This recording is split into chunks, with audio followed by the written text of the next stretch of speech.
Hello, so today I'm going to be explaining how to download Solver Table for Excel onto your Mac or Windows computer.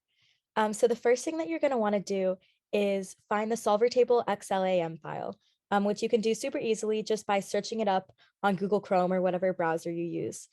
So here you can just click on the first link, and you can see that there's a lot of different download files you can use.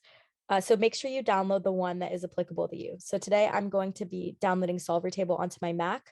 But if you're using Solver Table for OPM 220, you'll probably be using it on Windows. So just make sure you select the one that applies to whichever operating system you're using. So I'm going to download the Solver Table for Mac file, and then make sure you drag that to a location where you know where it is. For me, I'm just going to put it on my desktop, and then you can click on that and open up the zip file, and then open up that folder. You can see there's a few different things in there.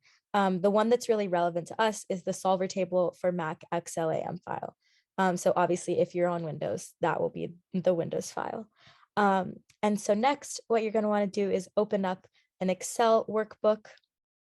And if you're on a Mac like me, then you'll go into Tools and then Excel add-ins.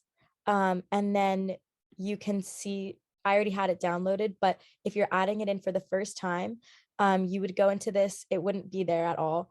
You'd press Browse, and then you would select that solver table for Mac XLAM file, press Open, and then it'll show up here in your add-ins. So then make sure you just have that checked. And then once you press OK, then you'll have Solver Table in your Excel. So if you're on Windows, then you would instead go to File and then Options and then Add-ins, and then in the Manage box, click Excel Add-ins and then Go. And then in this new dialog box, you'll click on Browse and then also navigate to wherever you save that Solver Table file. And then once you check the box, it should also appear in your Excel toolbar, just as it does for me at the top of the screen here. Thank you for listening.